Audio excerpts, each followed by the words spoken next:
Ko'ngli bo'shlar ko'rishi tavsiya etilmaydi. Navoiyda dahshatli fojia sodir bo'ldi. Navoiy viloyatining Ko'nmex tumanida quvib o'tish qoidalarini buzish sabab sodir bo'lgan yo'l transport hodisasi juda dahshatli bo'ldi. Bu haqida Millar dasturida xabar berildi. Ma'lum bo'lishicha, voqea joriy yilning 22-fevral kuni Ko'nmex tumanida sodir bo'lgan. Sabab sifatida haydovchilarning quvib o'tish qoidalarini buzish sabab deb ko'rsatilgan. Oqibatda 4 kishi vafot etgan. Ulardan 2 nafari voqea joyida, yana 2 nafari esa shifoxonada vafot etishgan. Ayni paytda holat yuzasidan jinoyat ishi qo'zg'atilib, tergov harakatlari boshlangan. Eslatib o'tamiz, avvalroq Toshkent shahrining Olmazor tumanida 4 mashina o'rtasida yo'l transport hodisasi sodir bo'lgani haqida xabar berilganda. Muhim ma'lumot. Bugun yangiliklarimizda o'zbek shou biznesining mashhur vakili Munisa Rizayeva haqida so'z yuritamiz. Xonanda so'nggi kunlarda ijtimoiy tarmoqlarda e'lon qilingan video murojaati bilan yana muxlislar e'tiborini tortdi. Unda Munisa Rizayeva Dubaydagi uyida sodir bo'lgan kutilmagan hodisa haqida gapirdi. Xonandaning aytishicha, voqea u oila a'zolari bilan uyda o'tirgan paytida yuz bergan. Kutilmaganda ularning yashash hududi tomon uchuvchisiz uchish apparati, ya'ni bespilotnik qulab tushgan. Bu holat xonanda va uning yaqinlari uchun juda qo'rqinchli lahzalarni keltirib chiqargan. Bu haqida Anhor.uz xabar berdi. Munisa Rizayeva o'z murojaatida o'sha paytda eng avvalo o'g'lini himoya qilish haqida o'ylaganligini aytdi. Voqeadan so'ng ular bir muddat yer osti avtoturargohida yashirinishga majbur bo'lishgan. Keyinchalik xonandaning turmush o'rtog'i ularni xavfsiz hududga olib ketgan. San'atkor bu voqea hayot haqidagi qarashlarni o'zgartirganligini ham ta'kidladi. Uning so'zlariga ko'ra, bu hodisa pul va boylik emas, balki insonning tinchligi va yaqinlarning sog'lig'i eng muhim ekanligini yana bir bor eslatgan. Eslatib o'tamiz, Munisa Rizayeva so'nggi yillarda faol ijod qilib, yangi qo'shiqlar va loyihalar ustida ishlamoqda. Xonanda bir muddat farzandi bilan Dubayda yashab, ijodiy faoliyatini ham davom ettirib kelmoqda. Muxlislar esa ijtimoiy tarmoqlarda xonandaga qo'llab-quvvatlov so'zlarini yo'llab, unga va oilasiga tinchlik tilashmoqda. Ogoh bo'ling, vaziyat tobora chigallashib bormoqda. Turkiyada yana bir o'zbekistonlik ayolning jasadi topildi. Avvalroq O'zbekistondan Turkiyaning Balaksir shahriga borgan Dilafruz Choliyeva izsiz g'oyib bo'lgach, yaqinlari tomonidan qidiruvga berilgani aytilganda, Turkiyaning Balaksir viloyatida bo'sh maydondan topilgan jasad 21-yanvardan buyon qidiruvda bo'lgan 46 yoshli O'zbekiston fuqarosi Dilafruz Choliyevaga tegishli ekani aniqlandi. Bu haqida Haberturk nashri yozdi. Ma'lum qilinishicha, Havran tuman jandarma qo'mondonligiga Balaksir shahrining Havran tumaniga qarashli Chamdibi mahallasida bo'sh yer maydonidan ayol kishining jasadi topilgani haqida ma'lumot kelib tushgan. Hodisa joyida olib borilgan tekshiruvlar natijasida jasad 21-yanvardan buyon Burxaniya tuman Emeniyat boshqarmasi tomonidan bedarak yo'qolgan shaxs sifatida qidiruvda bo'lgan 46 yoshli O'zbekiston fuqarosi Dilafruz Choliyevaga tegishli ekani ma'lum bo'ldi. Marhumning jasadi sud tibbiy ekspertiza o'tkazish uchun Bursa sud tibbiy muassasasiga yuborilgan. Mazkur holat yuzasidan Choliyevaning sevgilisi ekani aytilgan 44 yoshli I.I, shuningdek uning tanishlari BN, BU va MK qo'lga olindi. Huquq-tartibot idoralariga so'roq jarayonlaridan so'ng sudga chaqirilgan I.I hibsga olinib, qolgan 3 nafar gumondor sud jarayoni davomida qamoqqa olinmasdan shartli ravishda qo'yib yuborilgan. Taxminan bir oydan buyon onasidan darak ololmagan o'g'il Shohruh To'raqulov onasining qandli diabet bilan og'riganligini aytgan. Ma'lumot o'rnida 46 yoshli Dilafruz Choliyeva ishlash uchun Turkiyaga borib, Balaksirning Burxoniya tumanida yashagan. U yerda keksa va bemor kishiga qaragan. Ayol joriy yilning 21-yanvar kuni bozorga chiqish uchun ruxsat olgan va to'satdan g'oyib bo'lgan. Choliyevadan xabar ololmagan yaqinlari uning bedarak yo'qolganligi haqida ariza bergan va voqea yuzasidan O'zbekiston elchixonasi hamda konsulligiga xabardor qilgan. 23 yanvar kuni ish beruvchilar ham Lafruz Cho'liyevani qidirib politsiyaga xabar berishgan.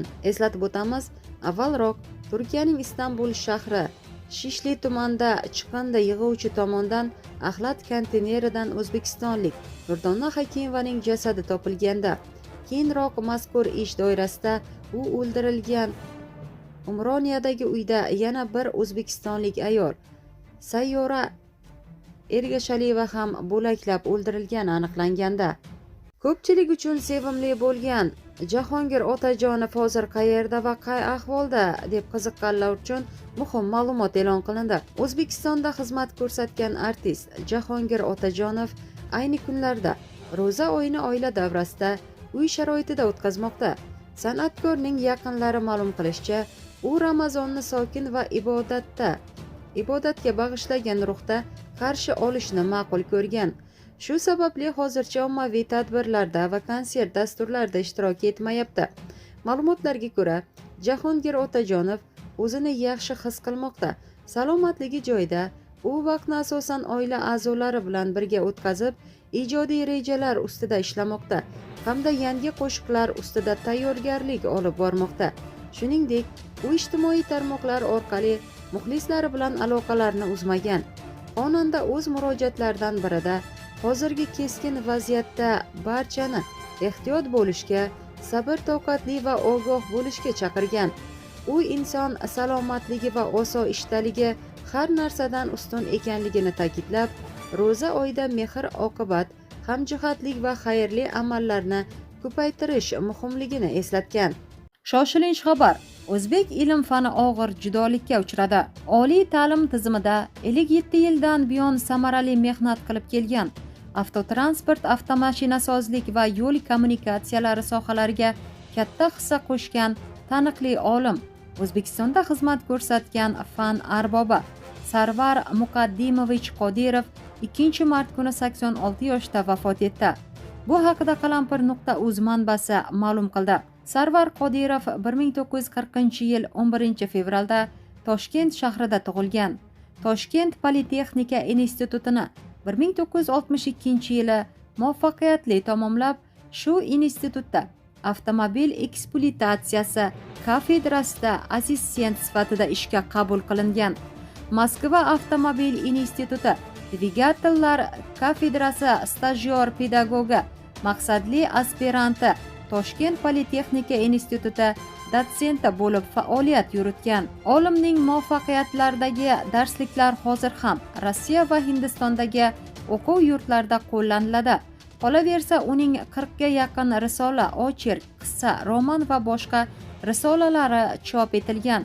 Uning romanlari rus va ingliz tillarida Rossiya va Amerikada nashr qilingan. Marhumning janoza namozi 3-mart kuni Minor Oq masjidida o'qildi. Eslatib o'tamiz, avvalroq O'zbekiston ta'lim sohasining fidoyi ustozi, qishloq xo'jaligi fanlari nomzodi, oliy ta'lim elchisi Karim Oybekovich Egamqulov 87 yoshda vafot etganda. Shoshilinch xabar. Munisa Rizayevaning ahvoli jiddiy. Assalomu alaykum. Bugungi axborot lavhamizda xonanda Munisa Rizayevaning Dubaydan qilgan murojaati hamda Yaqin Sharqdagi keskinlashayotgan vaziyat haqida batafsil so'z yuritamiz. So'nggi kunlarda AQSh va Eron o'rtasidagi siyosiy keskinlik yana kuchayib, mintaqada xavfsizlik masalalari jiddiy muhokama qilinmoqda. Harbiy tahdidlar, ehtimoliy zarbalar va strategik obyektlar atrofidagi vaziyat sabab Fors ko'rfazi hududidagi davlatlarda, jumladan Birlashgan Arab Amirliklarida ham xavotir kayfiyati kuchaygan. Ayni paytda Dubay shahrida bo'lib turgan o'zbek xonandasi Munisa Rizayeva ijtimoiy tarmoqlar orqali muxlislarga murojaat qilib, vaziyatni jiddiy qabul qilish kerakligini ta'kidladi. U o'z chiqishida mintaqadagi geosiyosiy ziddiyatlar sabab ayrim davlatlarda xavfsizlik choralarining kuchaytirilayotganligini aytib, odamlarni ortiqcha tavakkal qilmaslikka chaqirdi. Xonanda ayniqsa o'zbekistonlik muxlislariga murojaat qilib, imkoni bo'lsa hozircha tinch va barqaror hudud O'zbekistonda qolish xavfsizroq ekanligini bildirib o'tdi. Uning so'zlariga ko'ra, Dubay ortida xavfsiz shaharlardan biri bo'lsa-da, mintaqaviy mojaro kengayib ketishi ehtimoli odamlarni ehtiyotkor bo'lishga undamoqda. Mutaxassislar fikricha, AQSh va Eron o'rtasidagi qarama-qarshiliklar asosan harbiy-siyosiy ta'sir doiralari, Yaqin Sharqdagi ittifoqlar hamda strategik energetika yo'llari ustida nazorat masalalari bilan bog'liq.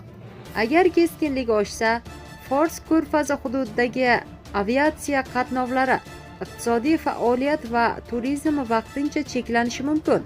Shu sabab ayrim jamoat arboblari va mashhur shaxslar ham xorijdagi vatandoshlarni ehtiyot choralarini ko'rishga chaqirmoqda. Munisa Rizayevaning murojaati ham aynan xavfsizlikni birinchi o'ringa qo'yish zarurligini eslatgan. Hozircha Dubayda kundalik hayot ortidagi tartibda davom etmoqda, ammo xalqaro kuzatuvchilar vaziyatni diqqat bilan monitoring qilmoqda. Shu bilan axborot lavhamiz yakuniga yetdi. E'tiboringiz uchun rahmat.